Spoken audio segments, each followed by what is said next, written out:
All right. I have the pleasure of introducing our next speaker, Bill McManus. You know, he was here a few years ago, and he received such great reviews. See, that's why we need you to do those reviews on the survey, because that tells us who do we bring back and who do we have to speak. Those surveys are really important. He had great reviews last time that we decided to bring him back. Bill earned his bachelor's degree from the University of Pennsylvania as the managing director of the Harvard Fund's Applied Insight team. He works with the MIT AgeLab to bring the latest research to life. Today, he will cover accelerating trends and how technology will help people age better. Please help me welcome Bill McManus.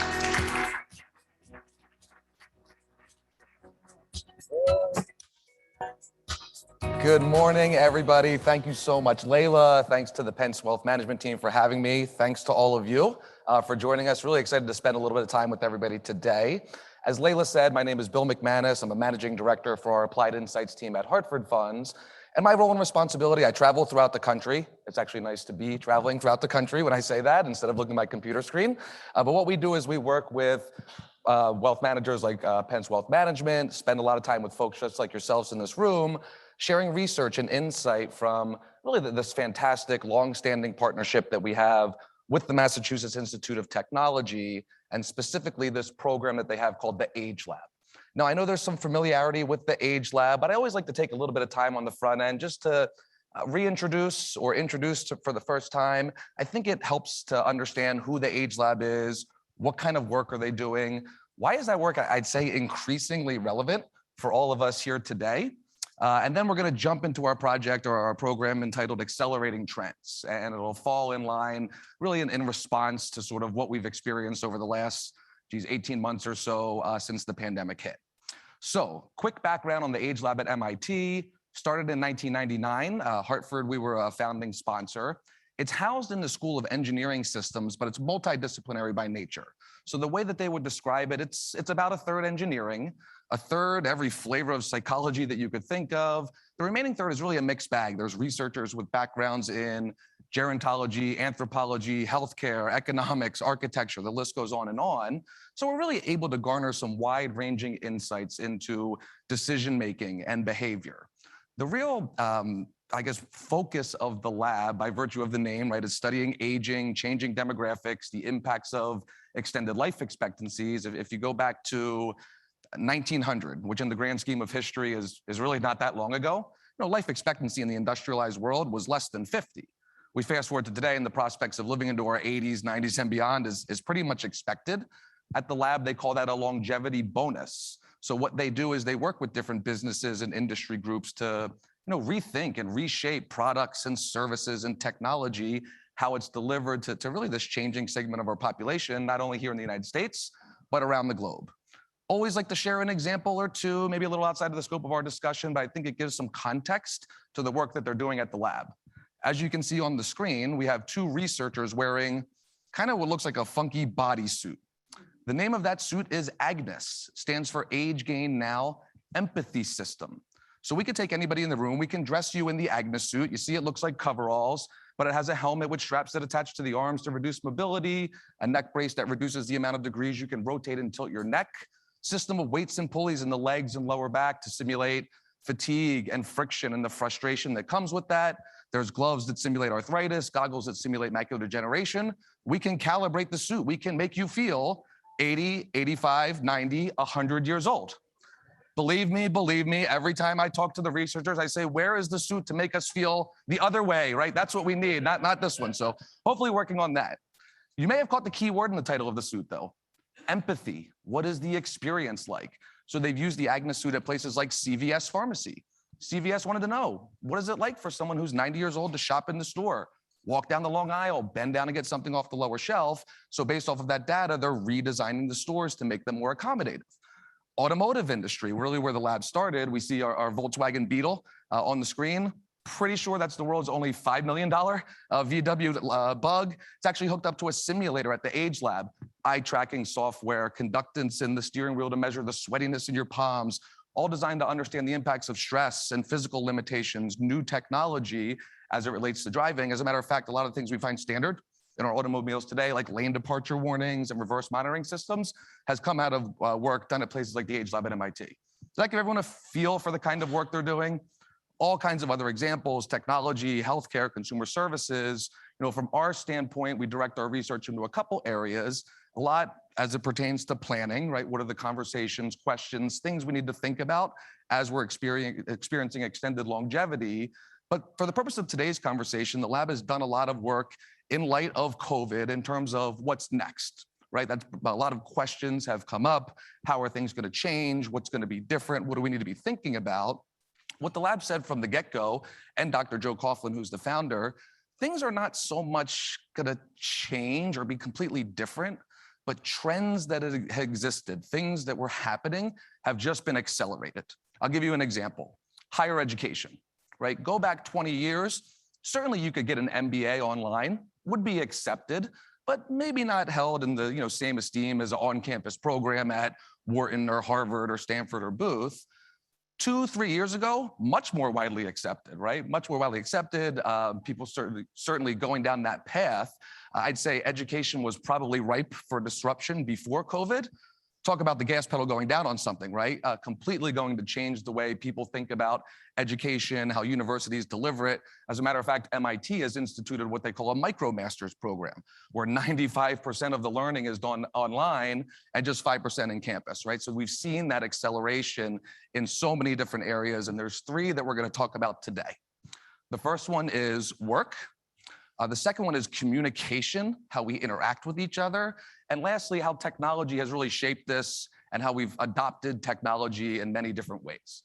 So first one we're going to talk about is work. This falls in line, and it's interesting in talking about acceleration. We did a survey about 5 years ago, 30,000 people across the country. We asked people to write down the answers to 4 different questions. Year of your birth, gender, zip code for all the socioeconomic data. But then we asked folks, write down 2 things you envision yourself doing after age 65. And if you're already 65, just bump it up 5 years incrementally. Think about that a second here. 2 things you envision doing after age X. What do you think some of the top answers are? What would you say? Travel is the #1 answer. That's sort of the quick one. Anyone else? We don't envision what we're doing after 65? Come on, anybody? Retire, cooking, I like that. What time's dinner? I know we're having lunch, but I'll be hungry later. Gardening, these are all great, right? They're all on the list. Travel was #1. #2, though, work. Playing golf, I like that. When's our tea time? So work was the number 2 answer. And maybe not work in the same way, shape, or form you did for a majority of your career, but some type of work, small business, consulting. I put volunteerism there, right? Nonprofit. Work has changed, right, in terms of how we do it. We've got flexibility, we've got technology that allows us to work remotely or just work in a different fashion. And yes, we were kind of experiencing it a little bit pre-COVID. Here's another accelerating trend, right? What we see now is work becoming much more popular, work from home much more popular, not only from employers, but from employees as well. We see benefits to it, right? For both sides, from the employee standpoint, work-life balance, different well-being, communication more efficient, not restricted by location. I myself actually moved, to be a year, next week, to Austin, Texas from Philadelphia, right? Not restricted by location because of the ability to work remotely and to travel, a lot of flexibility. And same thing for the employer side, right? Increased productivity, reduced absenteeism, expanding the talent pool. We can go a lot broader in terms of who we're looking for. So all of these things are sort of coming together to really change the way we think about work. We actually have a project where we're really focusing in on multi-generational workforces, right? Because we're experiencing that more and more due to several trends, obviously extended longevity, but then also the ability to do things through technology. And we see all kinds of different reasons for people continuing to work and engage. The interesting thing when we see these surveys, economics, income reasons are always further down the list, right? We see things like staying active and involved. I enjoy working, the interaction that I get with it. I actually read an article yesterday, it was just yesterday.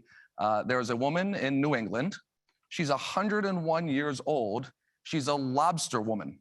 Fishes for lobsters. She's been doing this job for 94 years. She started when she was 7 years old, and she gave the best answer, sort of a typical, I'm from the Northeast, so maybe I don't know who else is. I could poke fun at folks from the Northeast, but her doctor asked her, why do you do it, right? Thinking she'd have some big, grand answer and all this. She goes, because I want to. All right, keep going. I mean, you can't argue with that, right? I saw another couple stories that were pretty interesting. Who was the world's oldest billionaire, a gentleman from Singapore. He actually passed away last year in September at the age of 102. 102-year-old billionaire goes into work, or did go into work, 6 days a week, right? Into the office 6 days a week. I read another article, a 97-year-old World War II veteran, lives in northern New Jersey. Local grocery store, bags groceries 3 days a week. But what was really fascinating about the story is when asked, very different people, right? Billionaire and blue collar, and when asked, why do you do it? They both gave the same exact answer. Purpose. I need something to do, right? I need something to do. So it's interesting how we're seeing this trend, again, become even more accelerated due to COVID. And then we layer in technology, right? The gig economy. Everyone familiar with the gig economy? This is working on demand. The clearest examples I can think of are like the rideshare services, your Ubers and your Lyfts. Actually, there are more Uber drivers over the age of 50 than under the age of 30. Now, don't get me wrong. I'm not saying that's the plan for everybody, is to go and drive for Uber right as soon as you leave here. But just think about what that technology does, the backbone of it. All it does is create a service, an experience, right? Someone has a ride, someone needs a ride, they come together and this takes place, which is always, what sort of drives economic activity. But it's just doing it in a very different fashion. And what MIT was telling us, not an industry in America not thinking about that application, now absolutely accelerated. I'll give you, I guess, what would be a timely topical example, healthcare, right? Thinking about healthcare, and I don't like to make assumptions, but I'll just make a guess. My guess is you all here in the room have probably heard the words telemedicine more over the last, let's just call it, 12 months than probably the 12 years before that. Well, the AgeLab's been talking about telemedicine for years, which makes sense. How do we think about delivering healthcare to a older population? Can we do a lot of things where people don't have to take the unnecessary risk of a physical trip into the doctor's office or a hospital? Well, geez, talk about the gas pedal going down on something, right? It's just going to completely change the way we think about consuming healthcare. But I think of the flip side. I think of who's delivering that healthcare. Not sure if we have any physicians here in the room, but I think about a physician contemplating retirement, loves practicing medicine. I don't think I've ever met a doctor who didn't love that aspect of the job, but maybe doesn't love doing it 70 hours a week, being a part of the big practice, the bureaucracy, the red tape, and so on and so forth. What if I could be a doctor on demand, right? See who I want when I want on my schedule. So I'm still doing what's been a meaningful part of my life for a majority of my life, but I also have the flexibility to do all the other things that I've really enjoyed doing and have worked really hard for. So I think you can see how that application can really have an impact in a lot of different areas. It's just going to, again, change the way we think about work. And I'll layer one more thing onto that. I can't remember if we did this specific presentation, but we have a project called 8,000 Days. So 8,000 days, it's like 22 years, a little shy of 22 years. And the way it sort of works, if you segment out an average lifespan, from the time you're born to the time, let's say you graduate from college, right? That's going to be roughly 8,000 days, 22 years. From that period to your first midlife crisis, we have multiple now that we're living longer, sorry to say, but that's going to be about another 8,000 days. From there to our traditional retirement, you guessed it, you see the pattern, 8,000 days. What's different for all of us today when we think about that last phase? It could be another 8,000 days or 10,000 or 12,000, right? We just don't know. So if we think about it, we're spending as much time in this period that we did from the time we were born to the time we graduated from college. That's a lot of time to fill, right? What is it that we're going to be doing? And what we're seeing is work, I say that sort of loosely, is really playing a bigger impact, and certainly something that COVID has accelerated going forward. Next area, communication. You may recall, for those who were here, I believe we definitely did this presentation, the quality of life, which is 3 questions that determine your future quality of life. Number 1, who will change my light bulbs? Number 2, how will I get an ice cream cone? And 3, who will I have lunch with? So who will change my light bulbs? How will I get an ice cream cone? Who am I going to have lunch with? This came from MIT, by the way, rocket scientists and engineers, and that's what they came up with. Simple questions, seemingly simple by design. They've proven to be extremely effective at starting what we consider, some of the biggest conversations that we need to consistently have. So I'm going to focus on the last one. Who will I have lunch with? And the AgeLab says they're all important, but that one's probably paramount. It's the social network that we have, right? It keeps us engaged and active. We need dates to circle on the calendar, right? Things to look forward to. The real key with this one is intentionality. We have to be intentional about incorporating new people into the social network, younger people into the social network. And then the last thing I'd say is intentional about the role that technology plays. And we've seen this evolution of communication, right? Where we've gone from back in the day to smoke signals and Pony Express and Morse code. Certainly we've seen a massive ramp up in terms of adoption and uses of technology as it pertains to email and text, video chats now, right? We just have, the ability to communicate with each other with the touch of a button. And I never would make the argument that technology is an apt replacement for social, in-person interactions we can have with friends and family, right? That just can't be replaced. But I'll tell you one thing that sort of the last, 18 months have proven, it's proven to be a pretty good supplement, right? It's the ability to stay connected, to find new connections through the tools and technology that we have in order to sort of maintain, right, that social connectivity. And this is actually not even, we can almost put COVID aside and we could just look at demographics. If we look, our family tends to make up a large part of our social network. If you look at demographics, the baby boomer generation, fewer children by 2 on average, and children are much more likely to be geographically dispersed. We're just so much more mobile now than we were in generations past. I'm an example I share with you. I recently moved to Texas. All my family's still in South Jersey. So having these tools to be able to stay connected have been phenomenal, right? We've got our FaceTimes and our Skypes and Zoom. House Party, has anyone ever heard of House Party? Got a couple there. House Party, it's really a lot of fun. It's interesting. So it's a video sharing, much like a FaceTime, but it has games embedded in it. Trivia, charades, Pictionary. So the ability to hop on there with my nieces and nephews on a Saturday morning and do that for a half an hour, see the smiles on the face, hear the laughs, right? It's just extremely additive. And using, again, this technology, taking advantage of it, is really, we think, an important step and something that's not going to go away, right? This will continue to be how we communicate and how we interact with others. So we've got all types of ideas up there. Stitch, actually, that was started by 2 women here in Southern California. It's like a meetup type of organization. Our Time, is everyone familiar with Our Time? People familiar with Match.com, right? Dating site. Our Time is Match.com, specifically for people over age 50. It's actually the fastest growing dating app from a percentage increase of usership. OURTIM. No, you guys are good. So last area, tech adoption. So this is, again, a perfect example of an acceleration of a trend, right? We've been adopting technology for years. We've, understand the impact that it has on our life. There's really not a portion of our life that technology doesn't touch. It just changes the way we, again, communicate, consume, go about our daily lives, learn, all right? All of these things sort of culminate, and technology has helped to aid that. And again, seeing this massive acceleration of technology adoption.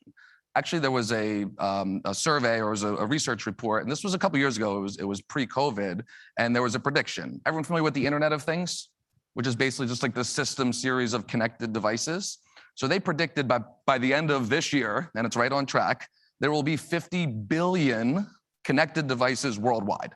There'll be about 7.6 devices, or 7.6 people, on the planet, or 7.6 billion people on the planet, So that's 6.5 devices per person, right? So we have to think outside of just our smartphone, right? Is what we tend to think about, or our tablet for a connected device.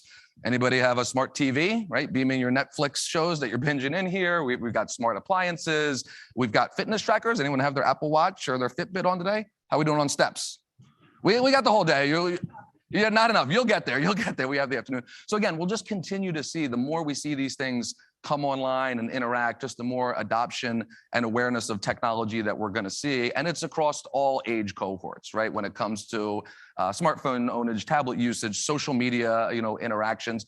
Sort of say what you want about social media, but going back to the communication aspect, it's a great way to, connect, to stay in touch with folks as well. So definitely technology is going to be and will continue to be, a major part of our lives. So a couple areas that we find sort of interesting around this. We're talking about consumption, right? How do we consume? So monthly meal kit sales. Look at that reaction, right? From what happened from December of 2019 February, and then all of a sudden we get to April. Obviously, we all know what happened in March. We see a massive increase in this. We saw it also in grocery deliveries through companies like Instacart and obviously Amazon, right? Just sort of changes the way we think about consumption. Amazon, I know they launched, this was this was earlier at the end of last year. You know, their plan is to open 1,500 small distribution centers all around the country, with the aim being that basically whatever you want, they'll get it to you in the same time it would have taken you to go to the store and get it, right? So we're going to continue to see this certainly have an impact how we think about consumption. Healthcare. We talked about telemedicine through the lens of you know, the provider from the physician, but now we think about it as us as consumers of healthcare, and we see a mindset shift, right, in terms of how that's delivered. So we talk about, you know, telehealth, virtual visits, and we see all of these types of routine care or maintenance type care that can be delivered that way, creates a ton of efficiencies, right? Saves a lot of time on, you know, our part, physicians' part. I think frees up a lot of time within the healthcare system. So we'll certainly see that continue to take place. The home. I spend a lot of time talking about the home, and there's a couple reasons for that. Housing is such an important conversation. Number one, just from a cost standpoint, it's the number one out-of-pocket expenditure for people over age 65. And by the way, in your program, there's a couple additional slides. So there's one that talks about, you know, costs going forward.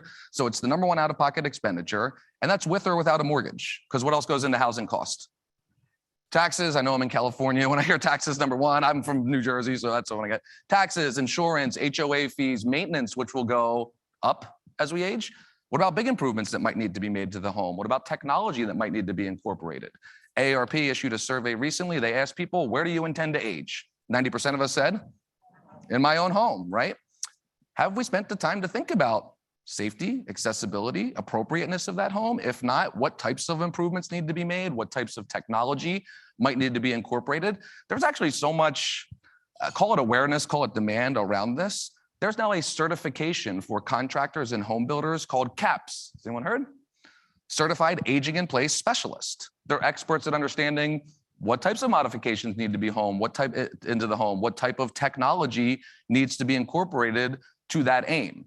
The AgeLab is actually working on, they're calling it a housing consortium, where they're working with Stanley Black & Decker and some other companies to really sort of rethink the home almost as a platform, right? A platform for all of the things that we sort of talked about: access, communication, work, right? All of these things sort of come into that. So we're definitely seeing a lot of different trends and changes within the home, all related to technology. And again, will continue to be accelerated. My favorite part of the program, guess that device. So we've got a few up here that are pretty interesting.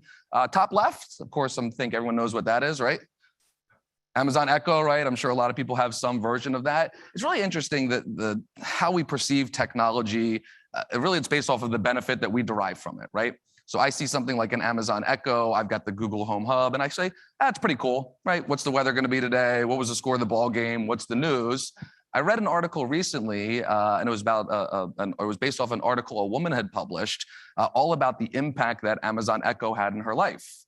Unfortunately, her husband was diagnosed with Parkinson's disease and was in a wheelchair, but the whole article was about how through the sound of his voice, through a tool like Amazon Echo and other sort of smart devices in the home, gave him back a sense of control.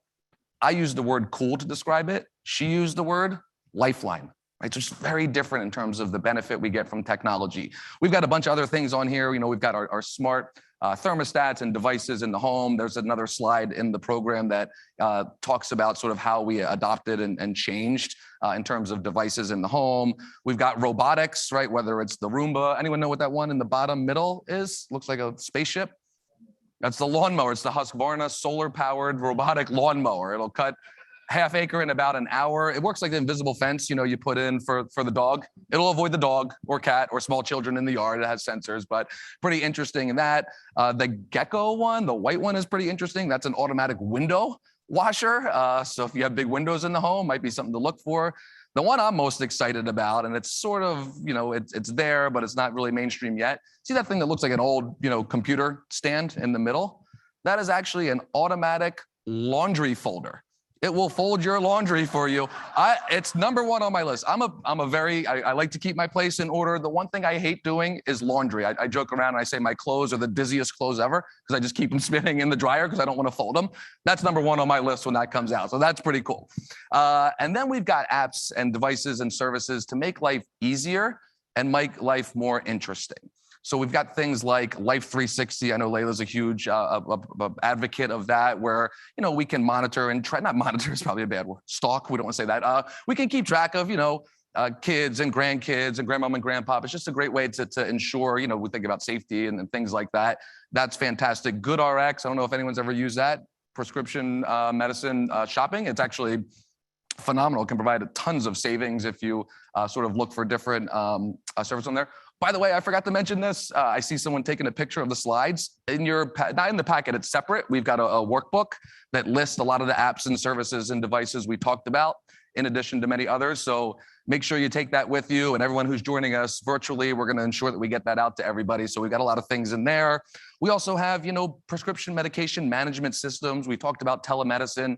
Volunteerism, I know that's important to all of you here. So there's different companies now or websites, Volunteer Match. Actually, ARP is a great resource, as we're sort of getting back out there and getting to sort of, do our philanthropic endeavors, resources there. Education, I mentioned before, all types of different areas to really improve there, edX and Coursera. So a ton of different apps and services to really improve life. So let me do this. I'm going to wrap with 2 quotes because I am out of time. The first one is from Dr. Joseph Coughlin. He's the founder and director of the AgeLab. And he says, before the pandemic, we believed that we had to organize our lives in a certain way. After the pandemic, we discovered that was not necessarily true, right? It's just changed our mindset. It's changed the way we sort of go about things, changed the way we think about technology. And I think it's important, and I think it really is telling, and it's great to have these types of conversations to see what life is going to look like going forward. My last quote, my favorite philosopher, Yogi Berra. Everyone like Yogi Berra? Yogi Berra once said, the future ain't what it used to be, right? And I think we would all agree with that now. And that's what we at Hartford Funds, certainly our partnership with the MIT AgeLab, and certainly I know your great team here at Pence Wealth Management are thinking about for each and every one of you on a daily basis. So with that, I will just wrap by saying thank you very much for having me and for your time and attention. I'm going to turn it over. This is the Bill Squared portion. My good friend Bill is going to come up. Thank you all very much.